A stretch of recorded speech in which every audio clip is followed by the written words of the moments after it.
1, 2, and 3. Good morning and good evening, everyone. This is a special digital roundtable today on the issue that we are all dealing with around the world and in India. And this is the issue of the COVID-19 crisis and how should nations deal with it, trying to balance between opening up the economy and designing the optimal lockdown policymaking. Today, we have a very special guest with us from Oxford University. Dr. Sunetra Gupta is a professor of theoretical epidemiology at the University of Oxford with an interest in infectious diseases. And she has past work both in the theoretical epidemiology space and in the applied disease space, like related to malaria, HIV, influenza, and bacterial meningitis.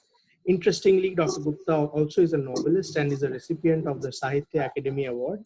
And she was born in Calcutta, but she moved on and did her PhD from the Imperial College London and is now a professor in the University of Oxford. She sits also on the European Advisory Board of the Princeton University Press. She has been awarded the Scientific Medal by the Zoological Society of London and the Royal Society Rosalind Franklin Award for her scientific research.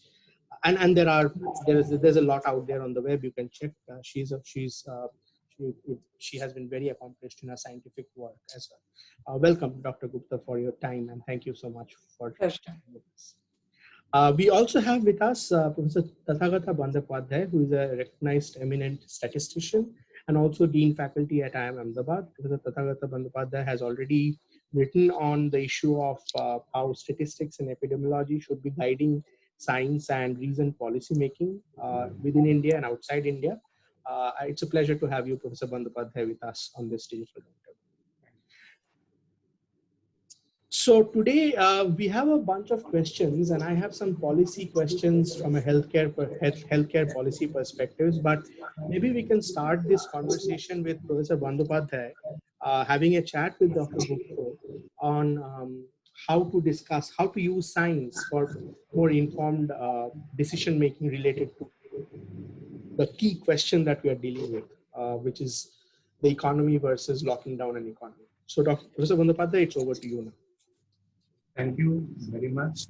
And I think it's a nice gesture from Professor Gupta to agree to be a part of this roundtable. And in fact, I heard Professor Gupta in another YouTube talk, and then I found it very interesting, and then I requested Chirantan that could we contact her, and we have some questions. Maybe she's the right kind of person who can throw some light on this. So first of all, Professor Gupta, I went to your website and I found that you wrote in your website that using simple mathematical model, your research generates new hypotheses regarding the processes that determine the population structure of the pathogens. So exactly what does it mean, if you can tell in a layman's point of from a layman's language, in a layman's language. Okay, so I became interested in applying mathematics to biology while I was an undergraduate. And the first area that I started to look at through the lens of mathematics was ecology. So ecological processes obviously lend themselves to some kind of mathematical treatment. And so within that larger sphere, mathematical epidemiology caught my attention as a good way to kind of develop and apply my interest in this area. So in other words, the ecology of infectious diseases seemed to be an interesting place to work, and became what I did. So to start with, I was interested mainly in kind of what you might call bread and butter epidemiology, which is more to do with how a pathogen spreads through a population and how stratifications and within the population can certain behaviors can affect the spread of a pathogen. But then my interest turned more towards how heterogeneity in the pathogen population itself could affect the dynamics. And while exploring that, I realized that you could actually use mathematical models to understand the basic processes driving the evolution of certain pathogens into discrete strains. And so that became my main area of interest. And actually what I'm very pleased with in that regard is that these kinds of models for us have now led to the development of, or we're pursuing the development of a new form of universal flu vaccine. And that has come directly from a mathematical model that has helped us identify regions of the flu virus that are targeted by the immune response, which could be used, exploited to make a vaccine. So I've kind of made a journey from sort of more basic epidemiology towards using mathematical models to understand biological processes. I hope that's... I can't hear you, you've muted yourself. You're muted. You have to unmute yourself, Professor Bandyopadhyay. So it's very interesting here, but these models are not statistical, it's completely mathematical. So basically solving some differential equations, you get to the model, something like that. Yes, that's true. My part in it particularly is constructing the differential equations and then finding solutions. And then of course, there is a statistical element in trying to marry them with the data. But that's kind of, they're not statistical models per se. They're statistics involved in the sort of crosstalk between data and the model itself. So another question that I have, that we all know that in the initial stage of this pandemic, that there are two groups of epidemiologists. One group was saying, and they are making scary predictions, wild predictions, and they were also instrumental in taking decisions by the policymakers for strict lockdown, particularly if we consider in UK, that was the case. On the other hand, if you look at Sweden, they actually went by the advice of the epidemiologists, and their epidemiologists were of the view that strict lockdown will not be implemented. And so I was just thinking that if epidemiology is a kind of science, then two scientists or two groups of scientists have diametrically opposite views on the evolution of epidemics. So how can we explain that from your point of view? How can it happen? So I think that fundamentally this epidemic, everyone is agreed that it is of a particular form that we call the SIR form, which can be modeled by assuming that the population can be stratified into those who are susceptible, those who are infected, and those who are recovered. And this gives you a very simple dynamic, really, such that you get the epidemic enters. I mean, an infected individual or a set of infected individuals enter a population. They spark an epidemic. It grows. It starts off slowly. Then it reaches an exponential phase, and then eventually there are enough people who are resistant to the bug that it turns over and starts to decline. I think most people are agreed that this is the fundamental kind of process here. So people disagree really on something more. They're not disagreeing on that fundamental process. What they're mainly disagreeing on is how many people will actually die as a result of being infected. And so what the Imperial College model did, which is, by the way, a computer model, so it's a large computer simulation, and as I'm sure you know, the way that people, what they do with these large computer simulations is you try and validate them against what data there is, such data as exists at that time point. And then you say, okay, it seems, given the data that we have, these are the best parameters to put into this model, and then we'll use them to make a projection. So that's what they did, and that they got from what data was available at the time, which was mainly, I think, from the Diamond Princess cruise ship and some other bits and pieces from China. They decided that the infection fatality rate, as they call it, was in excess of 1%. And that's what gave them the huge numbers, which they continued to use to now tell us what lockdown has apparently achieved. And I think that what we did at the time was simply say, look, you can fit the data on deaths, with a much smaller infection fatality rate, which all that entails is that the epidemic occurred a little bit earlier. So it's not that it's just come in and is killing a lot of people, but it's already come, possibly even turned over and is on its way out in certain settings. And now what we're seeing are the deaths that follow with a sort of 2-week time lag. So using a simple model with differential equations, what that enables you to do is look at the breadth of possibilities.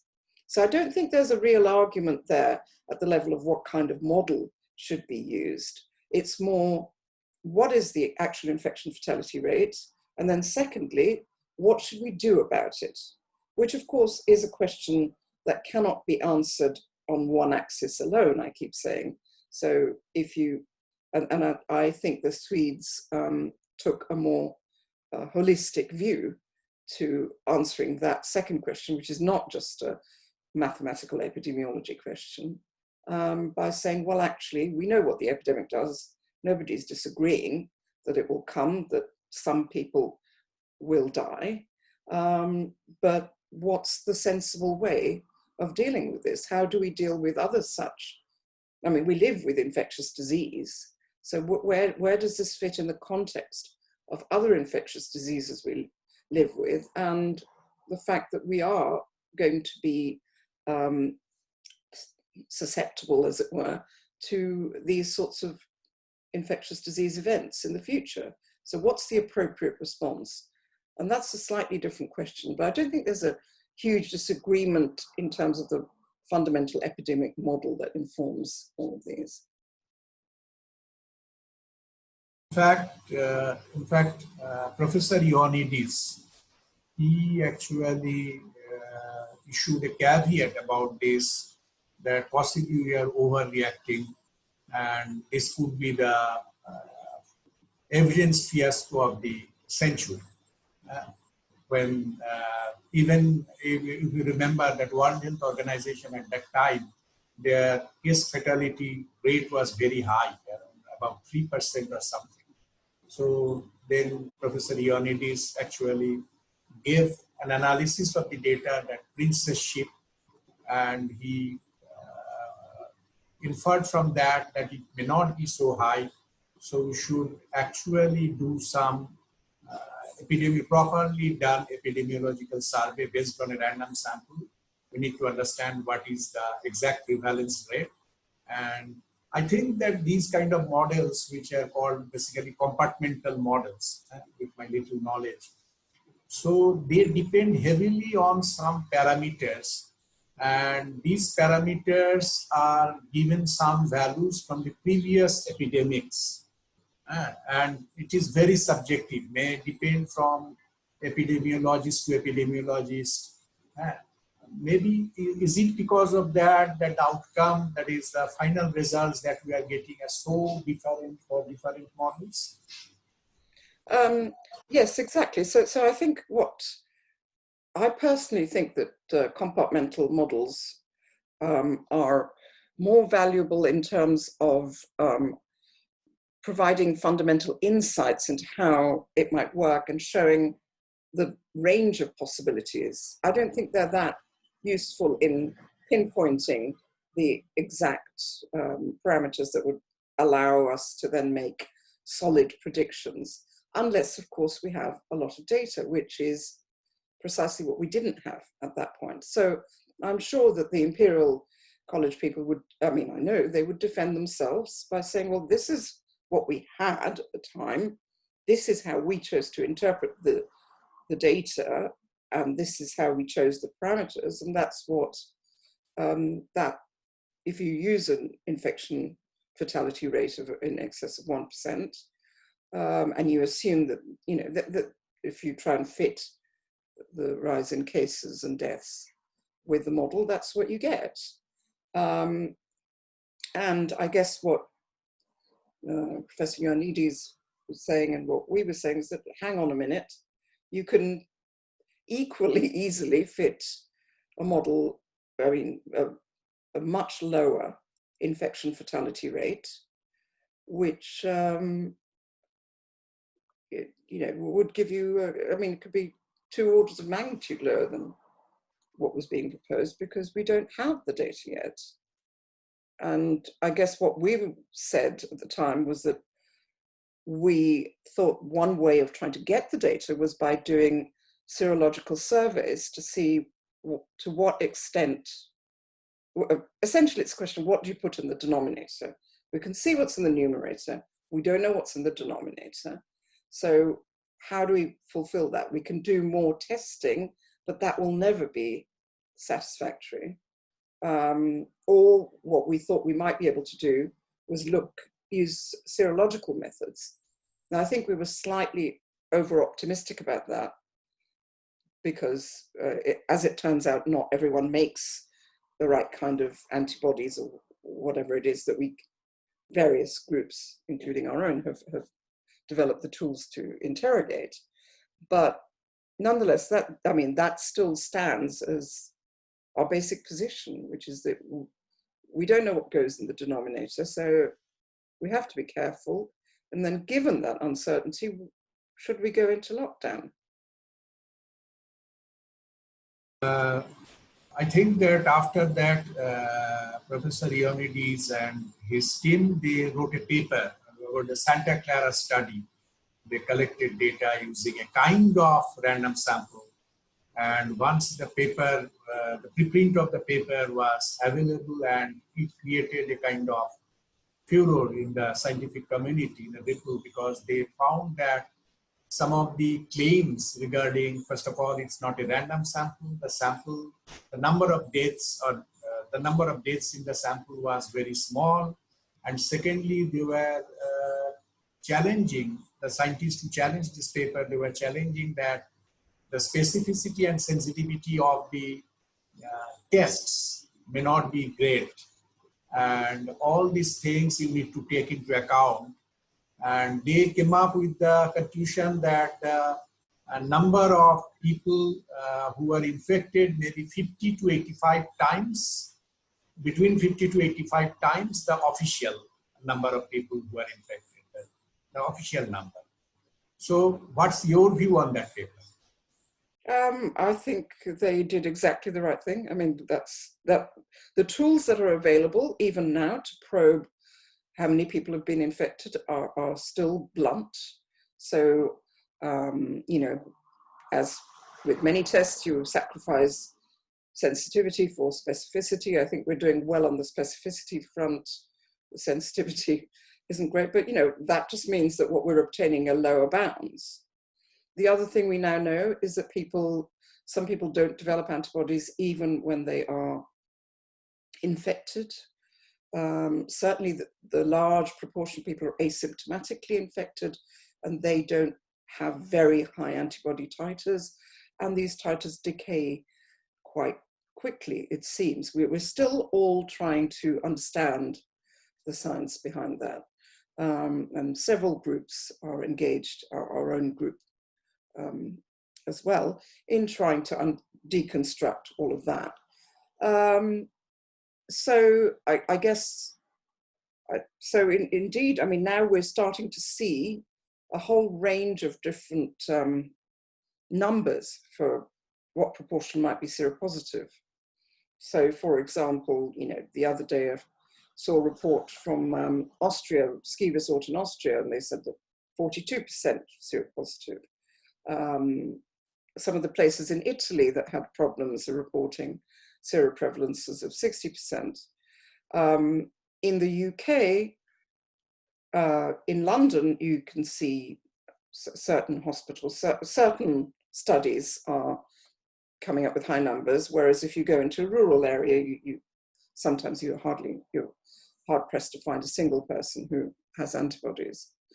So I think what these studies are showing us is that it's incredibly patchy, very heterogeneous. The spread has been very heterogeneous, and then so many metropolitan areas might have experienced the full wave, if you like, whereas certainly perhaps because of lockdown, it hasn't spread widely. What is unfortunate is that some people are trying to use the lower numbers and also homogenizing across settings, so performing, indulging actually in some of those bad practices that they themselves were so critical of, and they in Needy's paper, to say, oh, well, only 5% of people have been infected in the UK. And what's really unfortunate about this whole business is that it's become a very kind of emotive issue. So those people who said it was really lethal and that not many people had been infected are really sticking by their guns to that original prediction. And I suppose you could accuse those of us who were not so sure also of being made, well, I certainly am very reluctant to believe that it's highly lethal. Okay, so maybe I will skip my second question, that it is a little bit controversial. Let me go to the third one. So third one was this, that recently we have been hearing that the Swedish strategy of not enforcing a strict lockdown is a flawed strategy, because suddenly, initially in the April, their curve flattened, and after some point of time, it has a steep increase.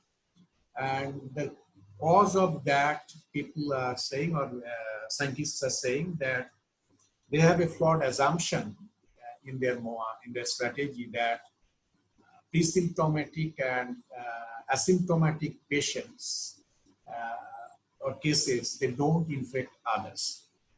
And even World Health Organization subscribed to that view. But recently it was found that actually these asymptomatic and pre-symptomatic patients can infect others. And around 60 to 70% of the infections are happening that way. So my question is, again, what kind of data were needed to prove this, or to have an idea about this, that this is the case? And why did it take so much time to reach such a conclusion, which looks like very simple?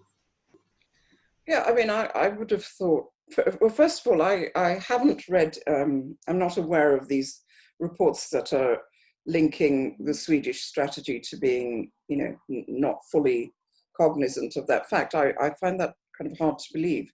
Personally, I think the Swedish strategy was the correct strategy, and the epidemiologist involved, Anders Tegnell and Johan Geseke, I think I would be surprised if they weren't fully cognizant of the fact that there may be a large asymptomatic population. In fact, the truth is you can't have it both ways. You can't have a low infection fatality rate and not have a large asymptomatic population to go into that denominator. And I think, I think, if you like, that was almost the difference between the more sort of fatalistic kind of predictions and the others, which is that many of us were thought it was highly plausible that there was a large asymptomatic population, but in order for that to be the case, they themselves would have to be infectious. But what we are also now realizing is that there actually are people who are not just asymptomatic, they are resistant to the virus. They fight off the infection at an even earlier stage.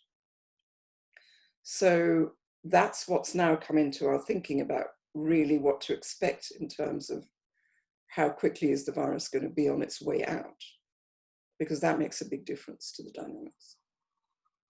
But this was not the case for other SARS virus, that an asymptomatic patient cannot infect others, something like that.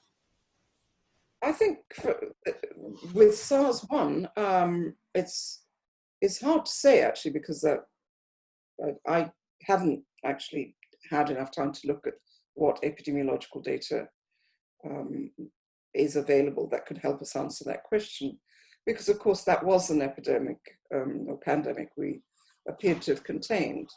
But what I do know about MERS, for example, is that it is asymptomatically present, certainly in camels. There's very nice work that shows that. And I believe a lot of individuals also have MERS antibodies who have clearly not succumbed to symptoms. I think that's, if you have to look at other diseases, I mean, that's largely true of many viral diseases, that particularly ones that are endemic, many people get reinfected but don't show symptoms. And some of my early work was in malaria, and I continue to work in malaria. And malaria, a very large proportion of infections are asymptomatic. It's almost it's almost the rule rather than the exception. I guess some of the childhood infections that give you lifelong immunity are the only ones where your first infection typically results in some sort of clinical symptom like measles. And then you go on to recover and become solidly immune. But for most other infections, I think asymptomatic carriage is really quite common. So this is, I just heard again in a YouTube video, Professor Carl Christian of University College of London. He was being interviewed, and he came up with a very interesting and intriguing hypothesis. So he was saying that when basically what I came to know about him, he's a neuroscientist, and he runs models to understand neurological phenomena. But he's now working on COVID, and he said that I ran data on UK and German data, and I looked at the latent causes, because my problem is a kind of inverse problem. So given the outcome, I would try to find out the causes. So then when I was running this, it looks like for German data that if we have to explain the causes, it may be that a subpopulation of the whole population, they are not at all susceptible to the coronavirus. So does it, from epidemiological point of view, does it make sense? That's my question. Yes, absolutely. So that's what I was hinting at before, is that makes absolute sense. And it's really quite interesting and refreshing to see that, someone approaching the problem from a different perspective and with a different sort of set of tools finds effectively the same conclusion, that a large proportion of the population is no longer available for infection. And that could be, of course, just because they've already been infected and are now recovered, didn't show any symptoms, or because they have some sort of innate resistance to the virus. Now, obviously, the two things have different epidemiological outcomes. In one case, the asymptomatic person is passing on the virus, so the risk is raised.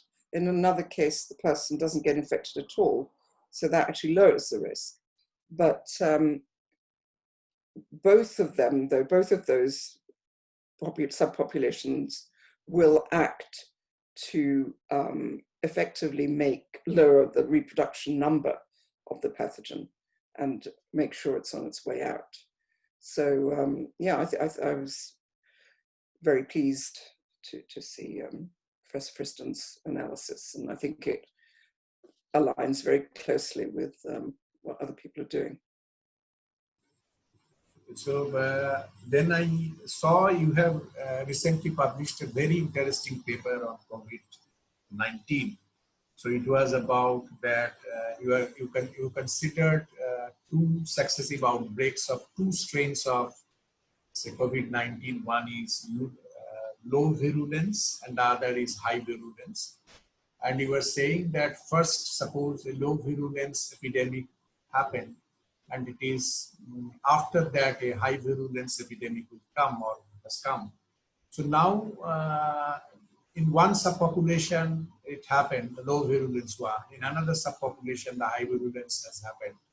So in that case, possibly intuitively it makes clear, because if the people from the subpopulation who have low virulence, who are infected with low virulence pathogen, the other one, and they infect the others, then they will develop some kind of cross immunity.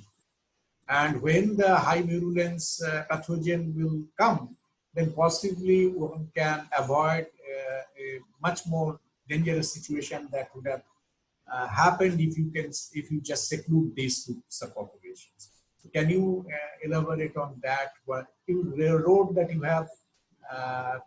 have actually, using mathematical models, you tried to find out how these travel rates are impacting the probability of a high virulent epidemic or pandemic. So yes, that's been a sort of running theme in my work, which is that I think that cross immunity from previous exposure to related pathogens confers some degree of protection, particularly against severity of disease and death. So I have hypothesized previously that, for example, the reason why we had such a terrible death toll during the 1918 influenza pandemic was because prior to that, for about 30 years, there had been very little flu circulating, at least in Europe, which meant that leads to a build-up of a completely naive population under the age of 30. And that's exactly what we saw by way of where the death toll occurred in 1918. It was in that demographic. So, so that remains my sort of explanation for why that was such a disaster, and also why we don't need to expect to see the same thing, history repeating itself. Because now we've all had flu of some sort, and while that may not protect us against infection, it could protect us against disease and death. And this is something we also see in malaria, going back to malaria, where you have a number of strains circulating in any setting, falciparum malaria, and it's the first infection that carries a very high risk of death. Once you've survived that, you'll still be infected. You may even get what we call mild disease, but the likelihood of dying is greatly reduced. And then eventually you get to the point where you stop being diseased, but you still get infected. So these are the sorts of concepts that I think a mathematical model can help kind of granulate.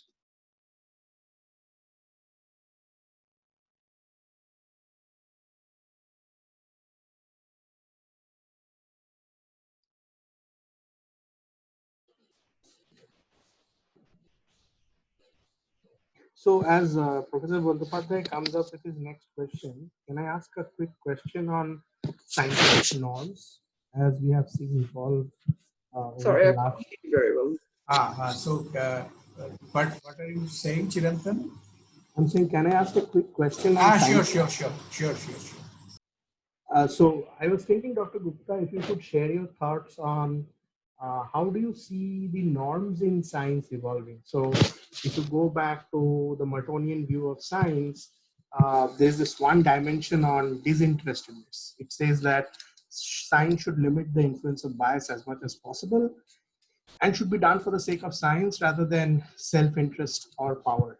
Then there is a paper in Science by Jerry Thursby and others, which talks about pre-publication disclosure of scientific results, norms, competition, and commercial orientation, and shows through a survey of some 7,000 odd faculty researchers how all of this evolves over time. But in times of emergency, where epidemiologists are talking to virologists and also to, let's say, the vaccine folks and the economists, what's the future of the norm of science in the Mertonian world? If you would share some thoughts on that. Well, I mean, I'd like to certainly maintaining disinterestedness and not doing it for out of self-interest is something that I hope will remain the guiding precept. I don't know how well it's being practiced at the moment. And so in terms of making, I mean, open access obviously is crucial to that. And the other thing, the sort of elephant in the room, I guess, is peer review. So, I mean, we were challenged certainly when we put our paper onto medRxiv, and because the press report, and it was also sent to the government, that we should have waited for peer review. And the truth is that peer review takes a long time. It's a very imperfect process.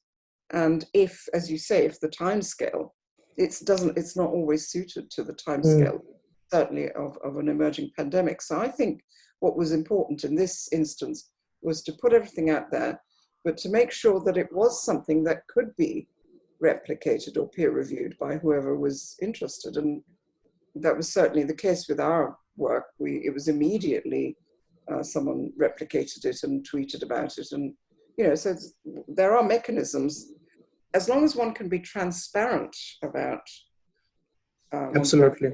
publish the procedures in a way that people can interrogate them fully. I think it's kind of disingenuous to then say, oh, well, it hasn't been peer reviewed, because I mean, peer review is a particular process.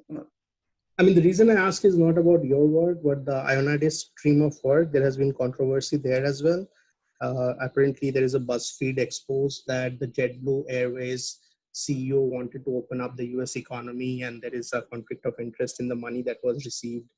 The kits that were used from China were debatable and all that. So you just start pondering as a younger scholar, what is the future of science given what we have learned from COVID-19? And we see all kinds of preprints being uploaded without peer review. We don't even know sometimes, not in your case, but many other cases, the source of funding and what potential biases may exist ex ante guiding that science. And that's the reason why I just thought I would bring it into the conversation. I think that's a really important question. So I think there should be, again, complete transparency about funding, not just for the work done in the paper, but any other form of funding that is received by any of the people involved in the science.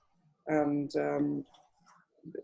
certainly, obviously, it's you know, that's something to watch out for, but also equally to watch out for other conspiracy theorists who will say, oh, right, okay, he's only saying this because he's received some funding from blah, blah, blah, who is also funding the vaccine, or, you know, that sort of thing. So we have to trust in the integrity of academics, even though I'm not sure, you know, of course, that there are instances where they can be called into question.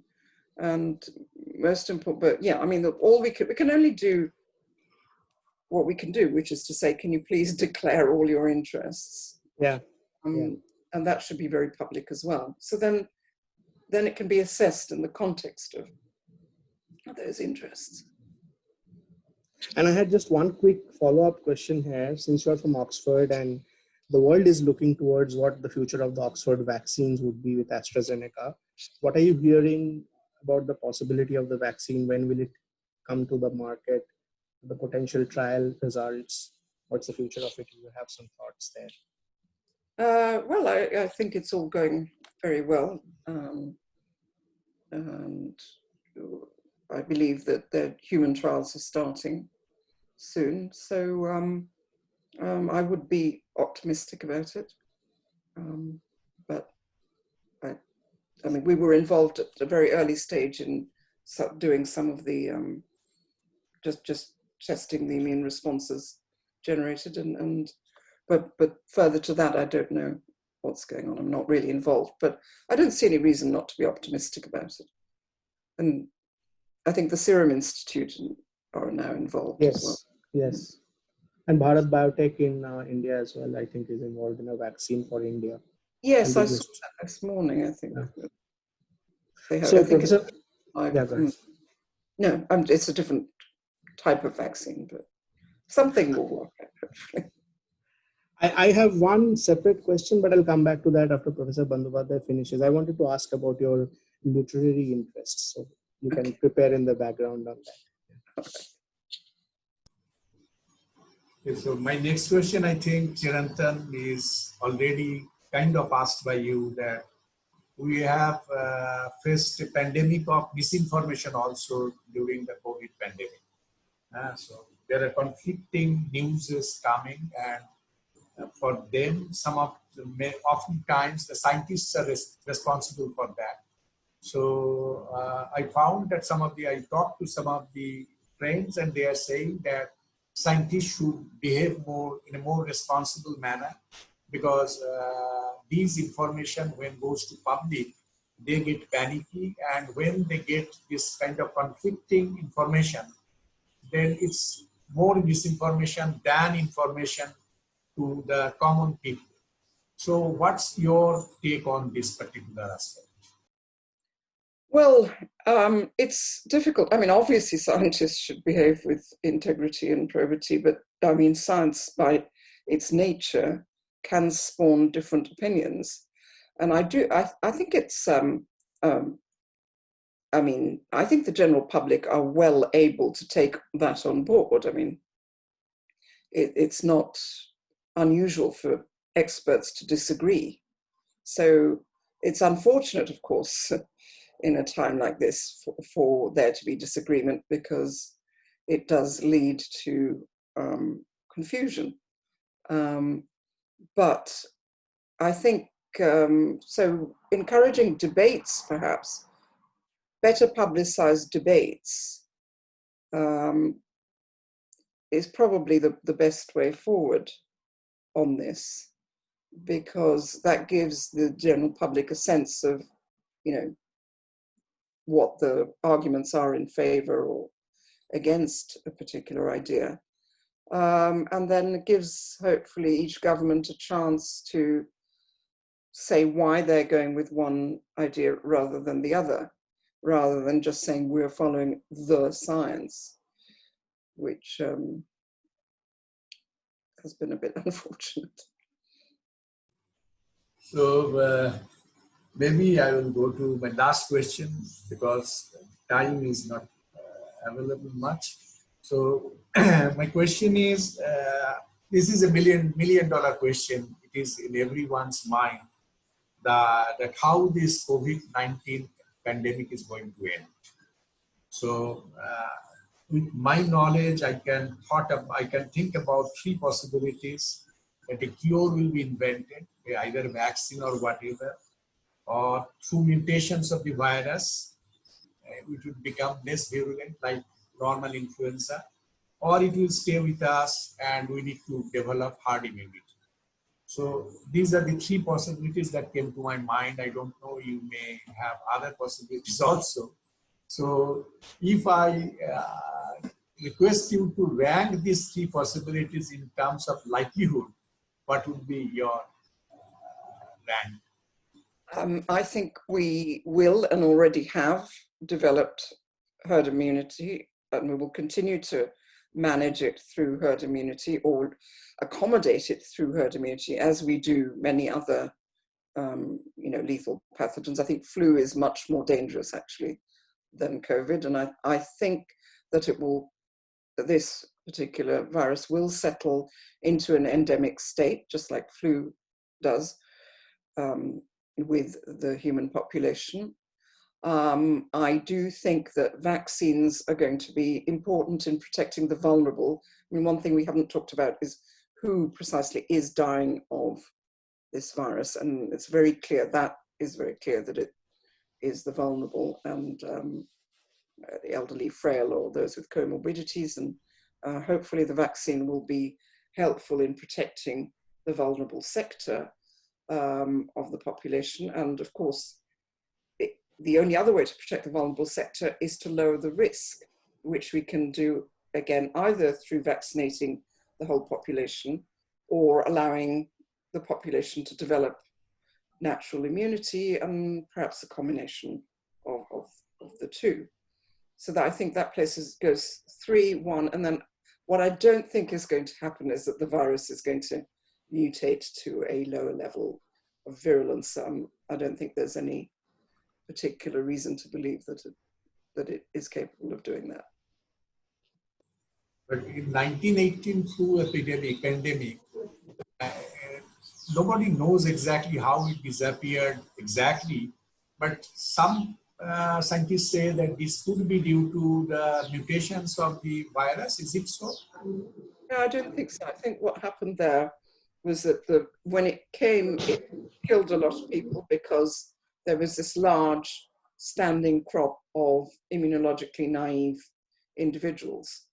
So after that, it settled, and this is exactly what's going to happen this time as well, I think, except fortunately the standing crop of naive individuals was not